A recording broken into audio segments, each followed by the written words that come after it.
ഞാൻ ഭക്ഷണം കഴിച്ചു പോയി അന്ന് 3 മണിയായപ്പോൾ.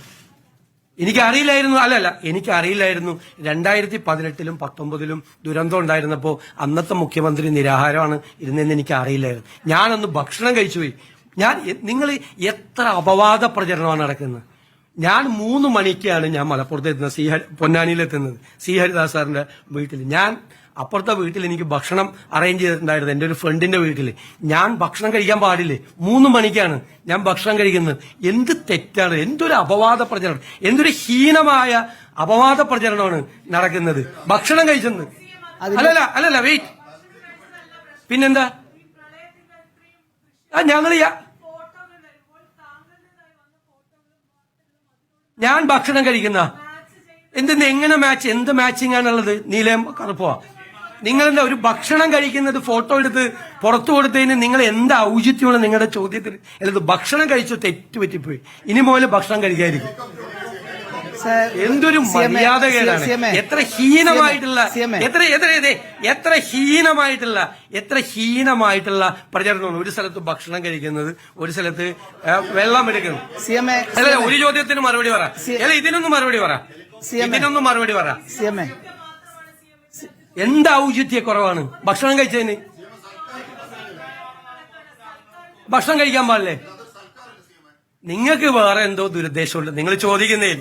ഞാൻ ഭക്ഷണം കഴിച്ചു പോയി, ക്ഷമിക്കണം. ഇതിന്റെ കൂടെ തന്നെ ഞാൻ സൽക്കാരത്തിലല്ല പോയത്, എനിക്ക് ഭക്ഷണം കഴിക്കാനാ പോയത്.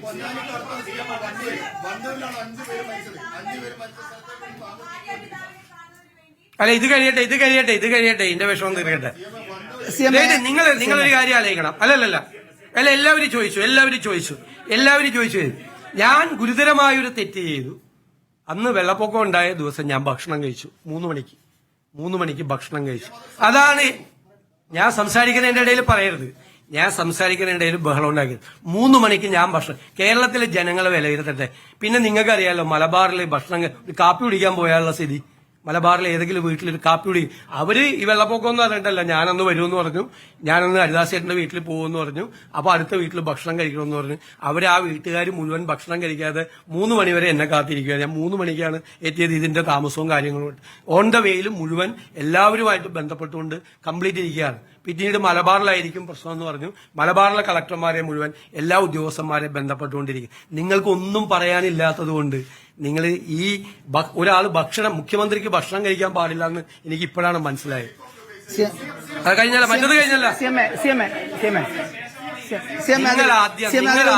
അതിലൊന്ന് അന്നത്തെ ദിവസം മീഡിയയോട് അന്നത്തെ ദുരിതത്തെ കുറിച്ച് നിങ്ങളൊന്ന് അങ്ങ് ദേശാഭിമാനി എന്ന് വന്നിട്ട് ആദ്യം മുതൽ അവസാനം വരെ ഇങ്ങനെ ചോദിച്ചുകൊണ്ടിരിക്കുകയല്ലേ. ഇനിയില്ല, അങ്ങേക്ക് മറുപടിയില്ല, വേറെ ആരെങ്കിലും ചോദിക്കും. അരെ പ്രതിപക്ഷ നേതാവ് അത് പറയുമല്ലോ. പ്രതിപക്ഷ നേതാവ് എന്ത് അനാസ്ഥയാണ് ഉണ്ടായിരിക്കുന്നത്. എവിടെയെങ്കിലും ഏതെങ്കിലും ഒരു ക്യാമ്പിലോ ഒരു റെസ്ക്യൂ ഓപ്പറേഷനിലോ എവിടെയെങ്കിലും എന്ത് വീഴ്ച ഉണ്ടായിട്ടുണ്ടോ? അവിടെ ഏരിയ സെക്രട്ടറിയെ കൊണ്ട് സ്വന്തം പേര് പൊക്കി പറയിപ്പിക്കാൻ വേണ്ടി നടത്തിയ ശ്രമമൊന്നും ഞങ്ങൾ നടത്തിയിട്ടില്ല. ഞങ്ങളൊക്കെ ഇതിനേക്കാൾ വലിയ ഫ്ലഡ് കണ്ടവരാ. കേരളത്തിലെ ഏറ്റവും വലിയ ഫ്ലഡ് കണ്ടവനാ ഞാൻ. 75,000 പേരെ ക്യാമ്പിൽ എന്റെ നിയോജകമണ്ഡലത്തിലും അത്രയും പേര് നിയോജകമണ്ഡലത്തിന് പുറത്തും ക്യാമ്പിൽ താമസിപ്പിച്ച ആളാ. ആദ്യത്തെ 3 ദിവസം 1 മണി അരി പോലും വരാതെ എറണാകുളത്തെയും കൊടുങ്ങല്ലൂരിലെയും മാർക്കറ്റിൽ നിന്ന് കടം മേടിച്ച് സാധനങ്ങൾ കൊടുത്ത ആളാ ഞാൻ. അദ്ദേഹം അന്ന് വന്നിട്ട് എന്താ പറഞ്ഞത്? ഇനി ഒരു കാര്യം, പ്രതിപക്ഷ നേതാവിന്റെ അന്നത്തെ പത്രസമ്മേളനത്തിൽ എന്തൊക്കെയായിരുന്നു? ഇതല്ലല്ലോ PM ശ്രീ പുനർജനി വേറെ കാര്യമൊക്കെയല്ലേ അദ്ദേഹം പറഞ്ഞത്. ഏത് ഈ ഓപ്പറേഷൻ നടക്കുന്ന സമയത്ത് ഞാൻ ഭക്ഷണം കഴിച്ചെന്നാണ് എന്റെ തെറ്റ്.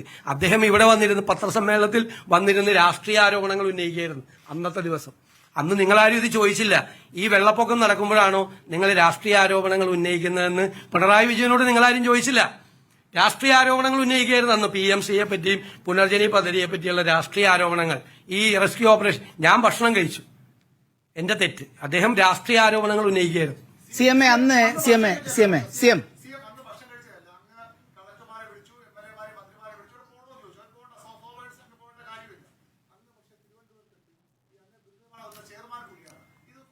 അല്ല, ഞാൻ ഇരുന്ന് എല്ലാം കോർഡിനേറ്റ് ചെയ്യണ്ടേ? അത് എവിടെ ഇരുന്ന് കോർഡിനേറ്റ് ചെയ്യണമെന്ന് നമ്മുടെ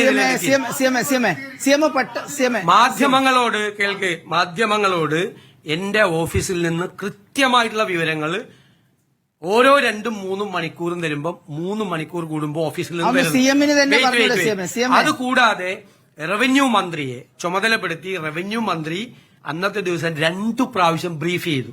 2 പ്രാവശ്യം ബ്രീഫ് ചെയ്തു.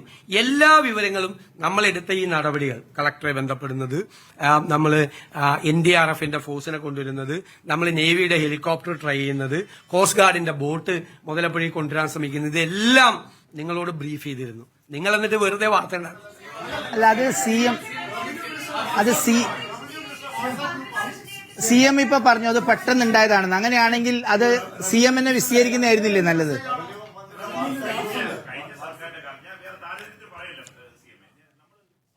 അല്ല, നിങ്ങൾക്ക് വേറെ എന്തെങ്കിലും ചോദിക്കാണ്ടെങ്കിൽ ചോദിച്ചാൽ മതി. വേറെ ഏതെങ്കിലും വിഷയം ചോദിക്കാണ്.